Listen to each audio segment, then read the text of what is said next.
Trump International Hotel BLT Prime Restaurant, and this is our bacon appetizer that Bev told me to order.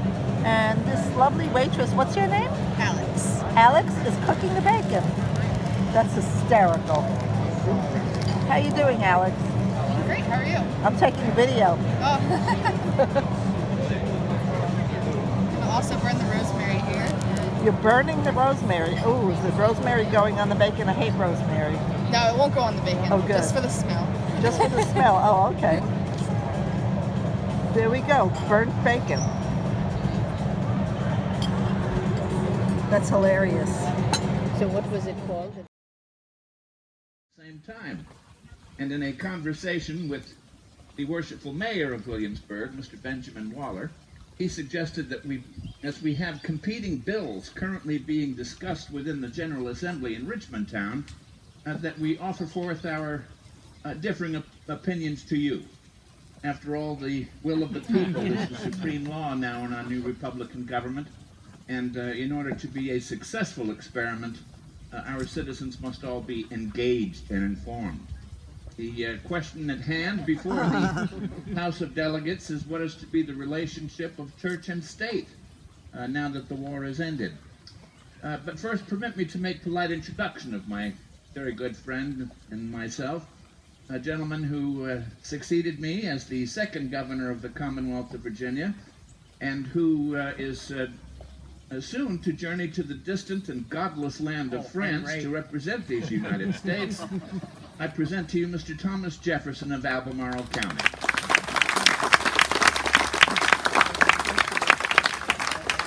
As for me, my name is Henry, Patrick Henry Jr. Esquire, and I have just been appointed to serve a fourth term as the governor of the Commonwealth. I shall endeavor to serve you diligently and well.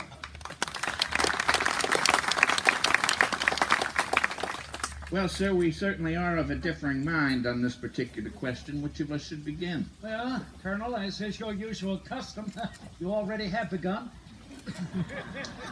Well, why break with custom then? Very well. First, by your leave, Mr. Jefferson, I should wish to make an attempt, at least, to dispel a malicious rumor which I'm given to understand is circulating about the countryside with regard to me and to my spiritual convictions. Among the many other strange things which are said of me, I hear that it is said by the deists that I am one of their number, and that some good people think that I am no Christian.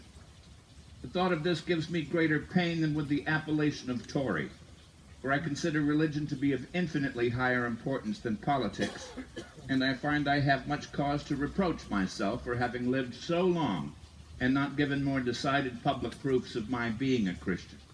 For that is a character which I prize above all others this world has or could boast of. I was named after my uncle, the Reverend Patrick Henry, who continued until his passing just 2 years ago to serve as the parish rector at St. Paul's Parish in Hanover County. Whenever I were home, I attended his church. I did not receive my classical education at the college at the end of the main street as Mr. Jefferson did, but rather was schooled at home to the classical style by my father and my uncle, both devout religious men. The Holy Bible, my chiefest textbook. Why, in fact, I make the attempt, at least, to read from Scripture 1 hour every morning, 1 hour every evening. Those of you who may have heard me speak in the years leading up to the Revolution, and then certainly during the course of our hostilities with Great Britain, may have observed that my rhetoric the whole time was filled with scriptural allusions.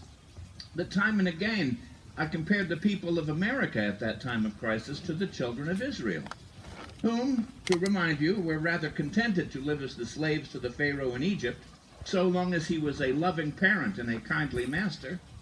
But when his heart was hardened, and he degenerated into a hard and cruel taskmaster, why, Almighty God himself divided forth the Red Sea and led his chosen people to the Promised Land. I earnestly believe that we were embarked and are still embarked upon that same expedition, and that it is the will of God that we continue to march into the Promised Land. Having said that, may I join you on that bench, sir? Oh, had a question, Colonel? Indeed, I would be more than happy for you to join me here in the shade. Would you, Thank you. Care to pull it a little bit more to the center? Would it offend you terribly, gentlemen and ladies, if we took a seat upon this shaded bench? There you are. Thank you. Please. You Colonel. see, I slipped and fell from my riding chair several days ago, and my legs are still not my own. Please, if you will. Thank you, sir. Yes, and it's the far more comfortable for me. It places us upon the same plane. It occurs to me, Mr. Jefferson, that there might be some amongst us who are travelers to our country and may be unfamiliar with the relationship of church and state as we always knew it, since the time we were conceived as the first British colony in North America. All we ever knew was an established church, a state church, if you will, the Church of England. Now, what does that mean? To begin with, our laws required all Virginians to attend divine services at least 1 week in 4, once a month. If one did not attend church monthly, one would be fined, rather stiffly. Now, part of the reason for having this required regular attendance was not only to consistently reinforce the mild and benevolent precepts of the gospel of Jesus, it was also to ensure that we had the best possibly informed public. There was always that time of divine services for public official announcements to be read aloud to the congregations. Recent laws enacted by the legislature, the bans of marriage, writs of election. So this way, by regularly attending church, one would be kept constantly apprised of those things taking place in government. Certainly very prudent. And also having this establishment required all heads of household to pay an annual tax, which would support the local parish of the Church of England and that one church alone. Those monies being applied to the salary of the established clergyman, for clearly our ministers must be paid something to reside amongst us and to teach us, any repairs or additions to the church edifices themselves, and perhaps most importantly, those tax monies collected would be applied to the care of the poor and the needy within that parish, regardless of denomination. The widows, the orphans, the sick, the dying, and the indigent. That's all we ever knew. And I would have to submit that that served us very well indeed for the first 140 years of our existence as a British colony, because for those first 140 years, everyone in Virginia was of the Church of England. We're not any longer. In these last 30 or 40 years, we have seen a tremendous influx of those who dissented from the church.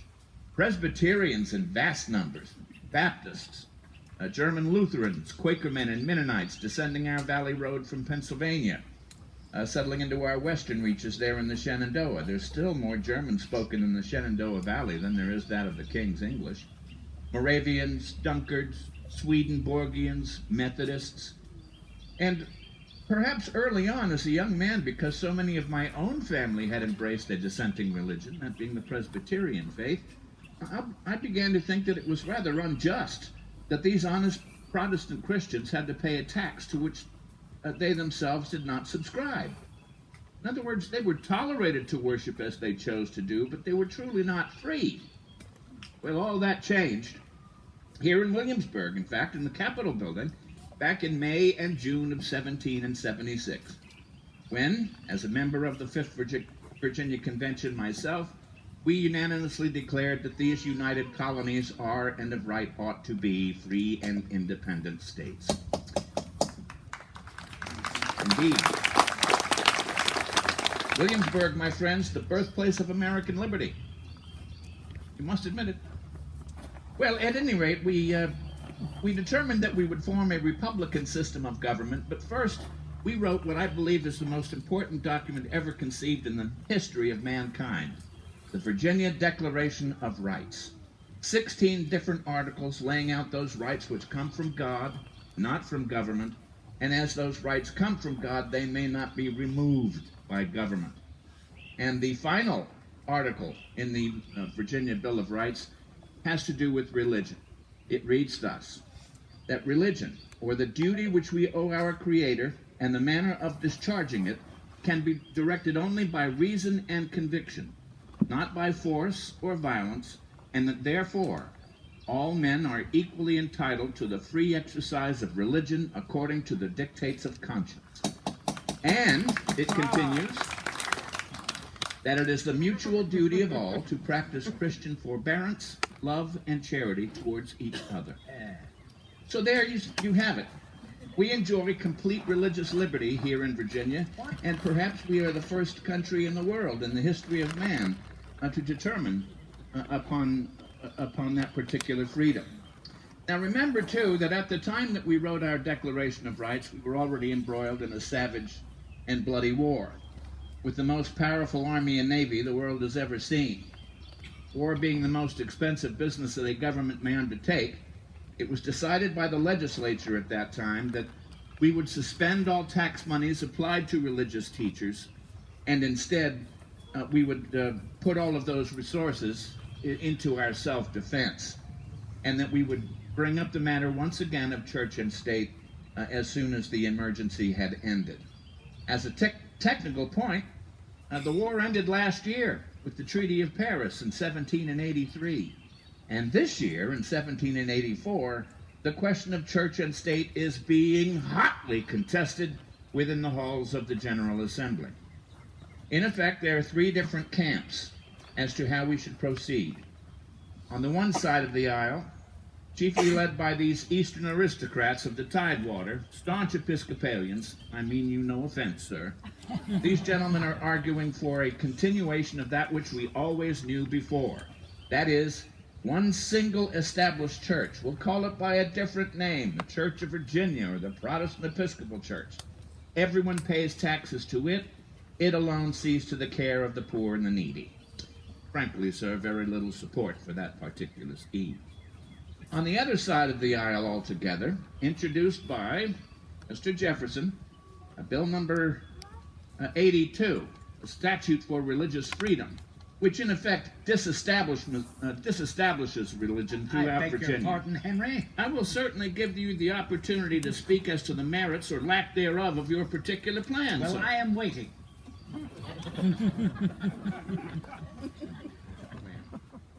Which I believe offers a very happy medium betwixt the two others, in that it embraces the best of the old ways, namely, state-sponsored encouragement for the education of our citizens to virtue and morality, and the best of the new in that it offers a complete religious liberty to all who worship in the religion of our Savior. My bill is known as the Assessment Bill of 1784.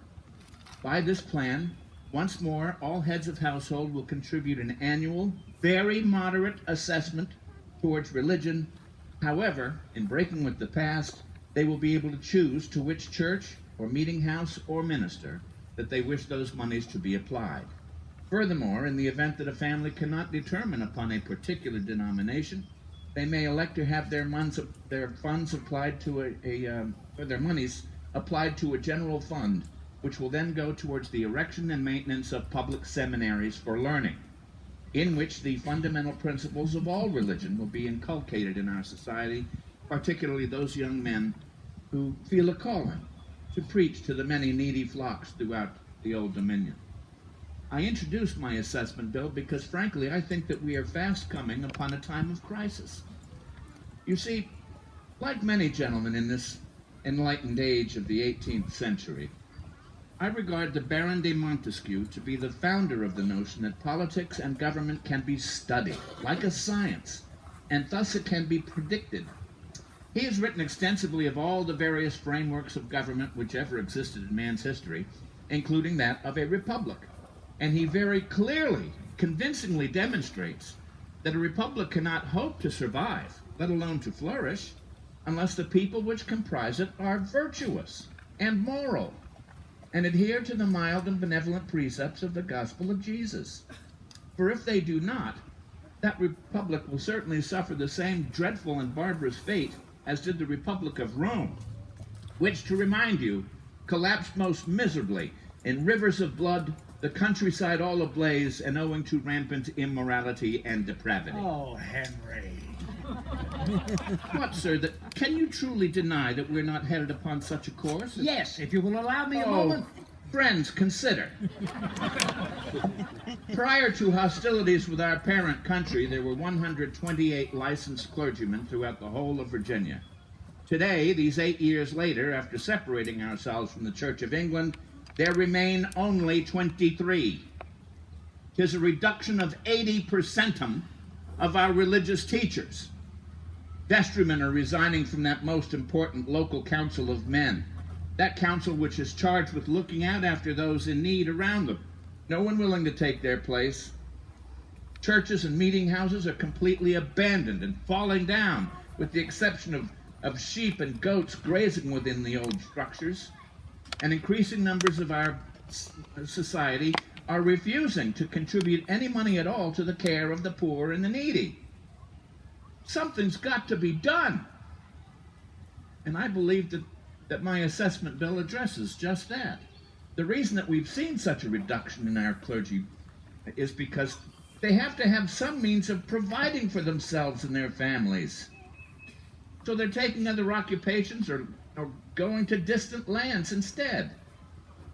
Something must take place. As I have written before, Christianity softens the human heart. It cherishes and improves its finer feelings. It restrains men from their vices. It promotes good order and adherence to civil law. Is this not something we should encourage? My assessment bill does that. Mr. Jefferson's statute does not. I would therefore urge you to have a word with your elected delegate to the Assembly, when you are able, and have him ask him to support my assessment bill when it comes before the legislature next month. I thank you. I'm your humble servant.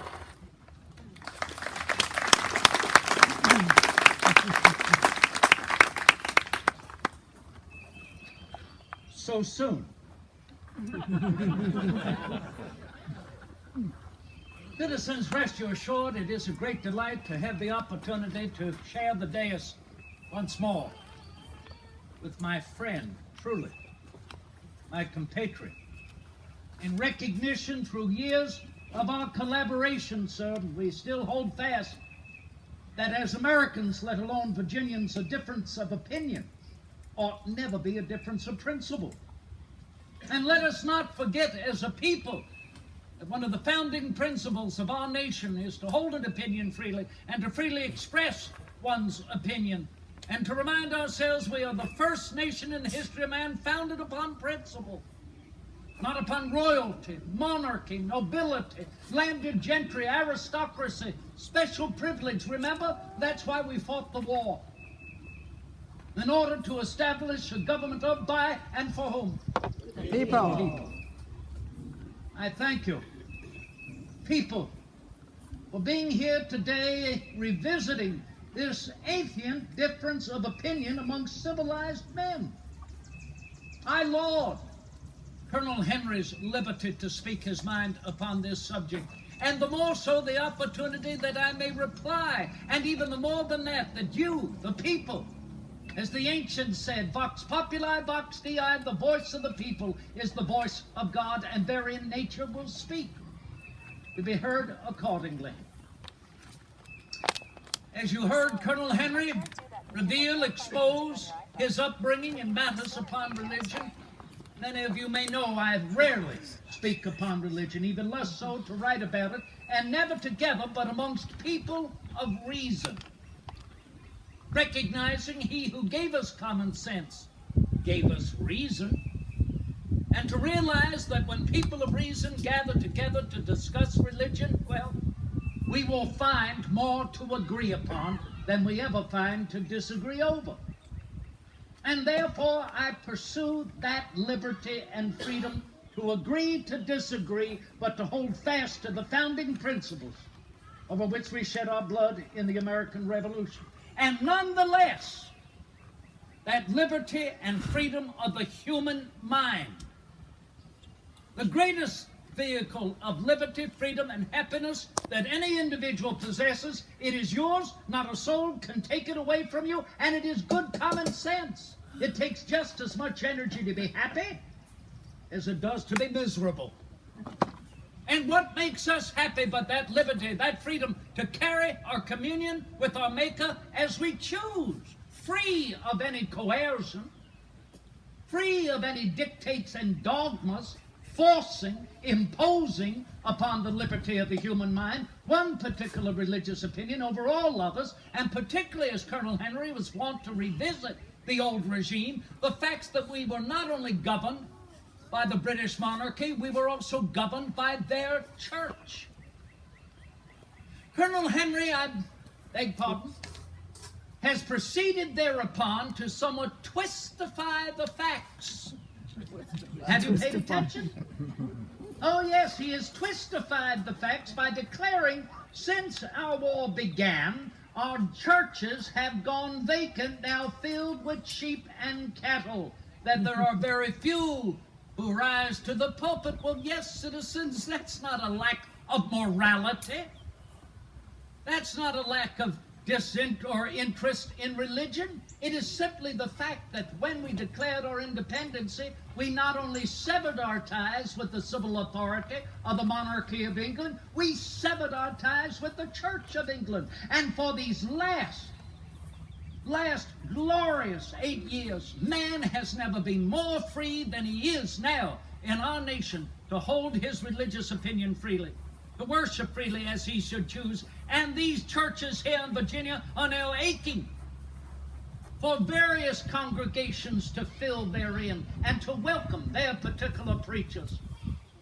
Or as the Quakers are free to hold their opinion without preaching, simply to allow the people freely to gather in silence and be moved by the Holy Spirit to speak their mind. We all know this, particularly as we have traveled, many of you, your families, those before you, to this promised land, to escape those ancient tumults and calumnies of European kingdoms that impose upon the liberty of their subjects, to coerce them to furnish contributions of money, for the propagation of one religious opinion over all others, to force them, compel them to attend to one church over all others. No, citizens.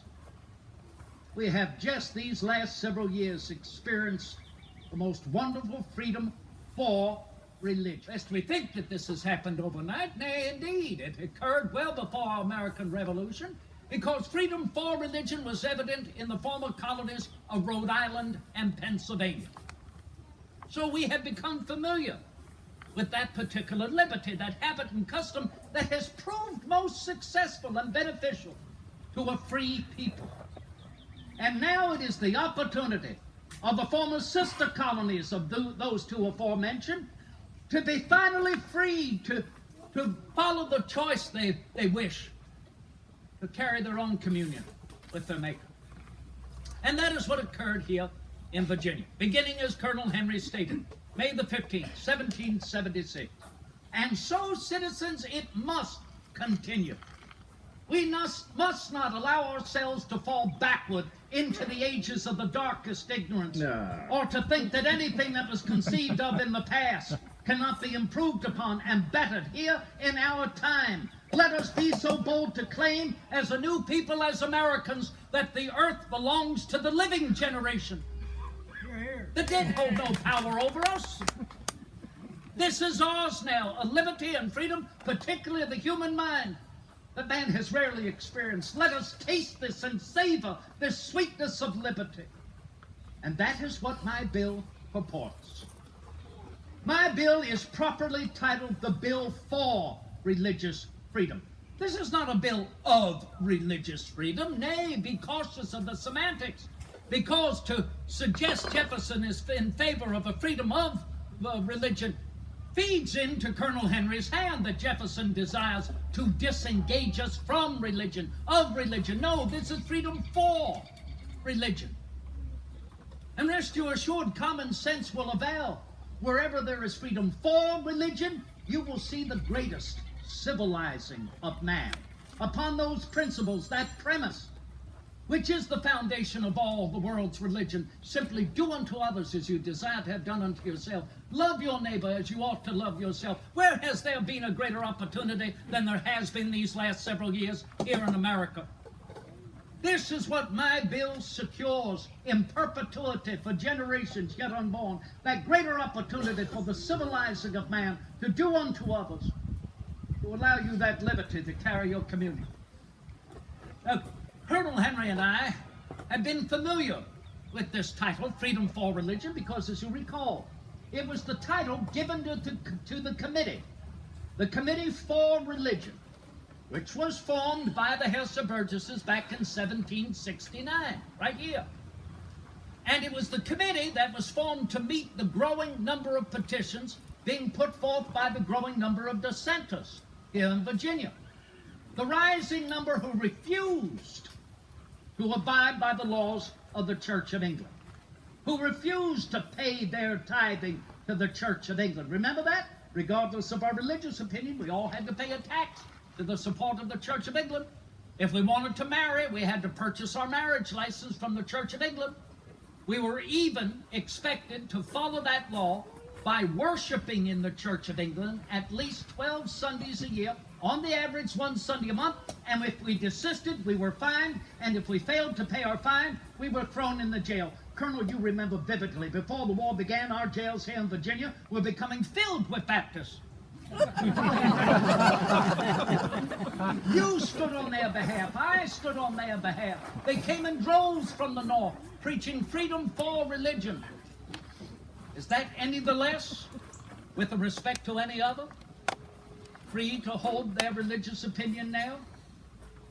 And Colonel, furthermore, something most provocative, something most profound I cannot forget with respect to this context. You recall, on the committee, at that time, that event, when a particular petition, another, on behalf of the Baptists was read, and it asked on their behalf that they be allowed the liberty to worship in the evening and to invite their slaves to worship with them. Colonel, see here, not a word of opposition. Not a negative comment could be made. Good heavens, citizens, have we made some progress upon this matter? But one of our committeemen was not so silent. He immediately voiced his opinion. He said, well, now, gentlemen, here we are. If we allow the Baptists to worship whenever they choose, to invite anyone to worship with them, where will this end? If we allow this, then the Presbyterians will want to worship whenever they choose, invite anyone to worship with them. If we allow this, then the Quakers will admit anyone to their meetings anytime they choose. And then that'll be followed by the Lutherans, the Dunkers, the Swedenborgians. And remember, he said, what about the Hebrews? If they hear of a freedom for religion, well, then we may have more than the two in Norfolk. He did not end there. He then said, what about the Catholics? If they hear of a freedom for religion in Virginia, will they then want to vote? See, I knew we'd hear it. Remember that, citizens? Has it been so long, lest we forget? Before the war, the Catholics, let alone the Hebrews, were disallowed to own any more than 4 acres, and they could not vote. Under my bill, Henry, you know well this will be null and void. Regardless of one's religious opinion, the franchise, of course, will be extended. And Henry, you may remember, and let us all not forget why this was so. Because lest we forget that ancient contention under which we were born and grew up as to whether the throne of England should be seated by a Catholic or a Protestant, I implore you, citizens, what that ultimately result in. We know we were all governed, they said, by the Prince of Rome, let alone by the throne of Britain, which was Catholic. And then with the creation of that precious invention of the modern world, the printing press, when truths and enlightenment became most extended, people began to read for themselves. And what happens when people begin to read for themselves? They begin to think for themselves. And people then began to be heard in recognizing that the Catholic monarchy had become far too propertied, far too wealthy, far too politically connected with one ecclesiastical law over all others. And these protesters became known as Protestants. And what happened to them? They were arrested in great numbers They were brought to stand trial for heresy, infidelity. They were found guilty and thereby burned at the stake, beheaded, and hanged. Well, in time, you cannot hold back the further enlightenment of the mind of man. Within time, there became a general consensus, and finally, these protesters, these Protestants, were successful in overthrowing the Catholic monarchy. But the point we know well. Lest we forget, they immediately thereby set the Protestant monarchy, established the Church of England. And within time, did not the Catholics have every right as well to rise up and accuse the Protestant monarchy of becoming just as wealthy, just as profited, just as politically allied as they had been accused? And what was the result? These Catholics were arrested in great numbers. They were brought to stand trial for heresy and infidelity, found guilty. They too were burned at the stake, beheaded, and hanged. Citizens, were they not all Christians? Sure. Is that what we want to continue here in this new promised land? These ancient contentions, these ancient tumults and calumnies? Citizens, think for yourself. We must be the most unconscionable creature in the eye of our Creator, for we do appear to be the only creature in this universe capable of annihilating our own kind over a difference of religious opinion. Opinion. I ask you, citizens, he who has created us different in face and form, has he not created us different in mind and revel in the diversity of our opinion to his glory as we choose? And what happens if we, the people, allow a legislative body to legislate opinion? I ask you, how can we even begin it? Make laws telling us how we must think? Then what is next? Laws telling us how we ought to dress. I have my opinion upon that this very day. Nobody does that. Laws telling us what we should say. Laws telling us what we should not say. I ask you, citizens, is that liberty? No. Is that freedom? No. Colonel, you remember my answer. You remember my answer plainly. I said to that individual, sir, whether an individual worships one God, 20 gods, or no God, neither breaks my leg nor picks my pocket. My motto has always been rebellion to tyrants is obedience to God. And for any government to compel an individual to furnish contributions of money for the propagation of a religious opinion they disbelieve or abhor is sinful and tyrannical, and I am opposed to it. And therefore, citizens, I simply conclude by stating what I hope you have already read in amongst my jottings. And that is simply, as you know, Colonel, I have sworn on the altar of Almighty God eternal hostility against all forms of tyranny over the mind of man. You're here. I am your servant.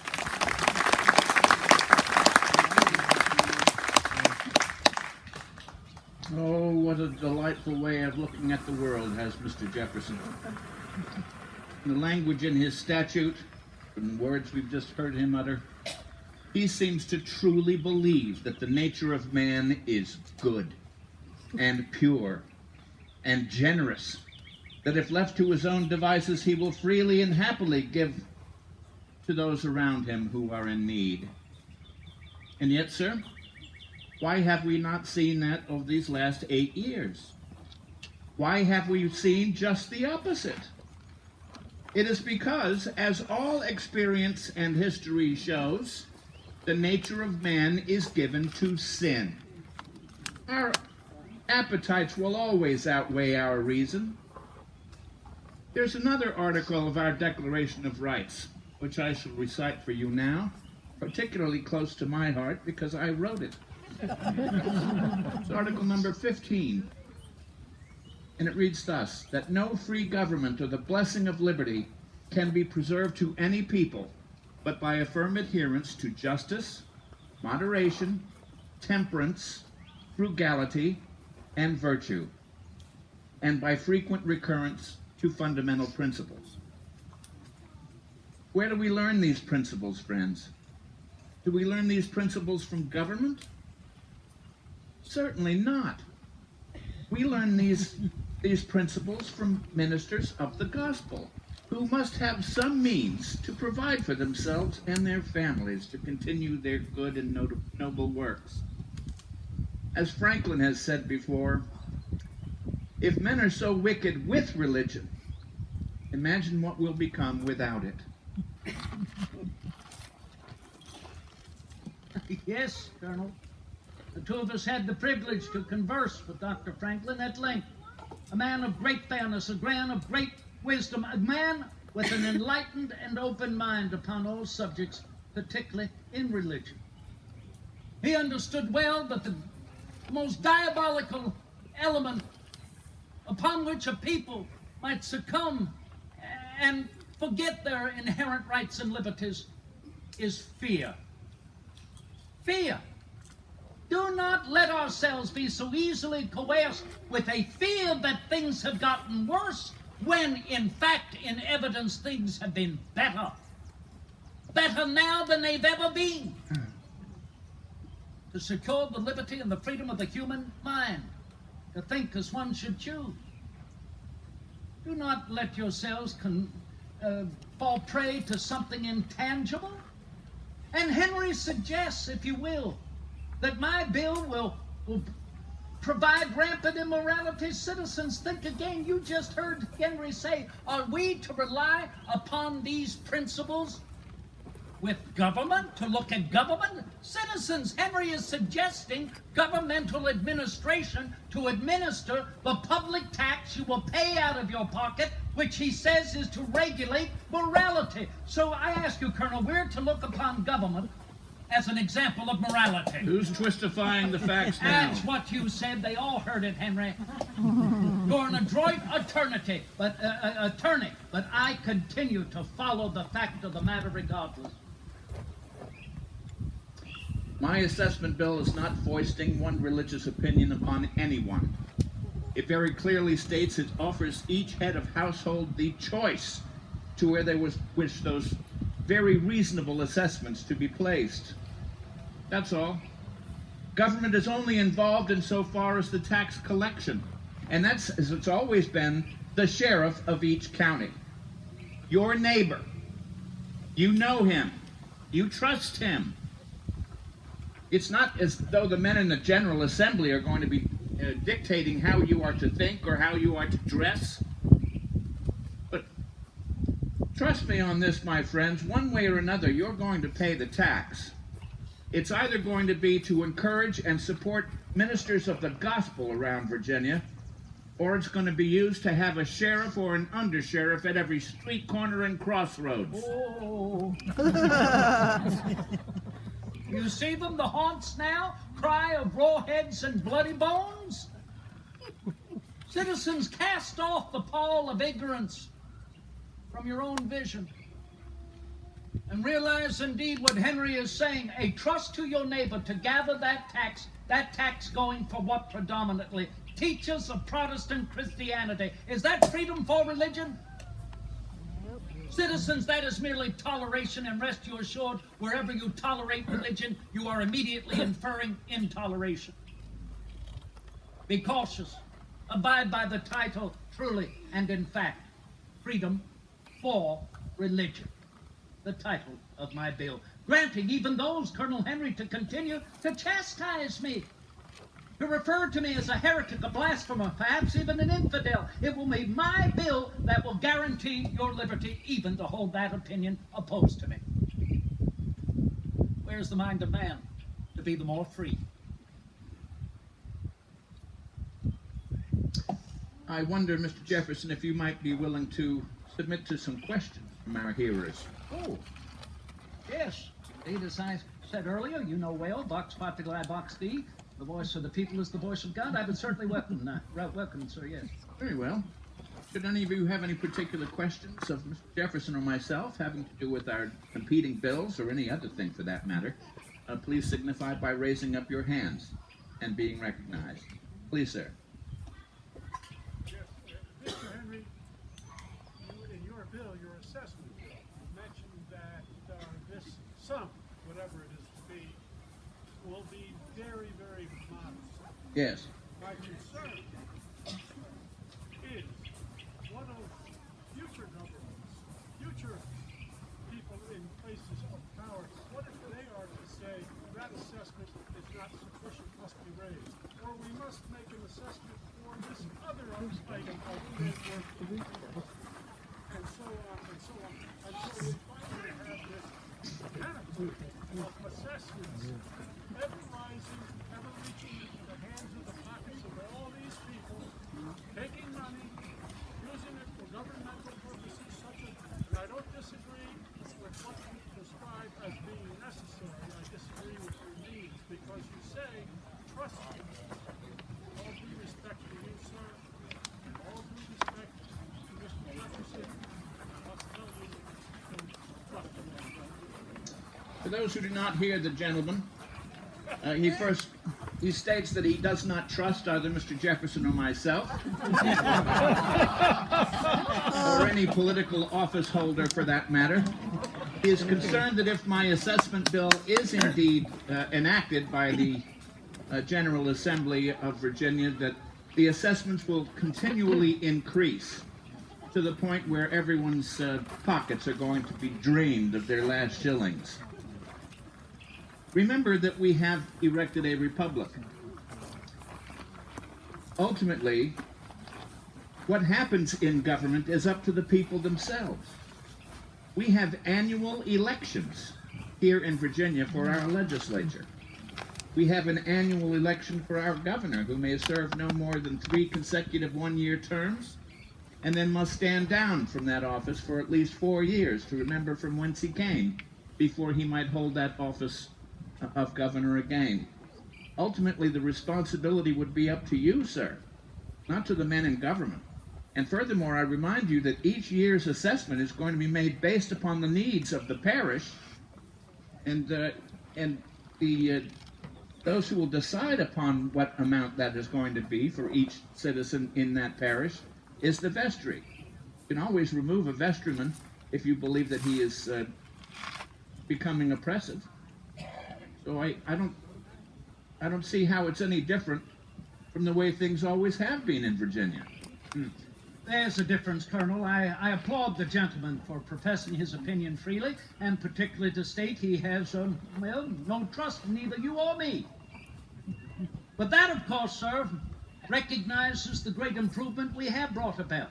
That things have not been what they once were. We no longer depend upon royal prerogative. We no longer depend upon landed gentry and aristocracy. We have founded a government of by and for, and therefore, sir, the trust is in our fellow man. Now, you may be cautious a moment and wonder, can we trust our fellow man? Well, I think the Quakers say it best in their particular religious opinion. Each and every one of us is created in the image of. They are citizens, you know this. You've heard it in your lives, you've been brought up. To have a mistrust for our fellow man may indeed imply a certain heresy. And so therefore, sir, there may be times when we worry about the people, whether they are the more enlightened to understand even the differences between Colonel Henry and myself, even what may be elected to office. Rest assured the ancient adage will always hold true. You may fool some of the people some of the time, but you cannot fool them all the time. They have remembered. Thank you.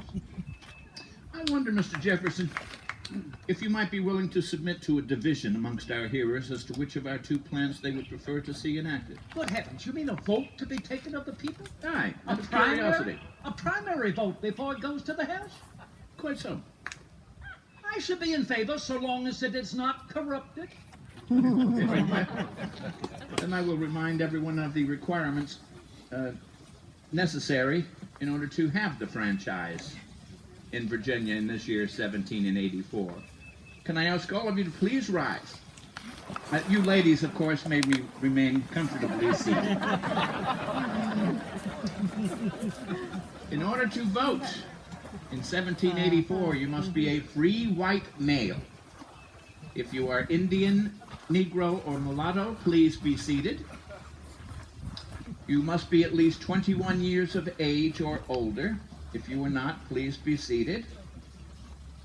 Yes, in this year of 84, you must still be Protestant. If you are not of the Protestant denomination, please be seated. See, there we are. And lastly, we come to the requirements of land ownership, which is one of the following three. Listen to all three before you determine as to your eligibility or no. You must own either 50 acres of unimproved land or 25 acres of land improved, which means it has something planted upon it and a dwelling house at least 12 feet square. Or you must own a lot and a townhouse in one of our two incorporated cities, those being Williamsburg and the borough of Norfolk. Furthermore, this land ownership must be free and clear of mortgage. If none of these apply, please be seated. I beg your pardon. We have this gentleman here, you're standing. Norfolk or Williamsburg, sir? Oh, it's true. Yeah, I'm not. Neither. Sit down. Well, You're perhaps still you don't- standing, sir? Which town, and you, sir, are still standing? Sir, are you standing? No. So you mean to say we only have two? There you are, Colonel. Well, I leave the vote in your hands. Of the two gentlemen standing, which of you would prefer to see Mr. Jefferson's disastrous plan, which he titles the Statute for Religious Freedom? Excellent. Yes, Where's the other gentleman? right here. Ah, And he carries in favor of my bill as well. you have carried the day, Mr. Jefferson.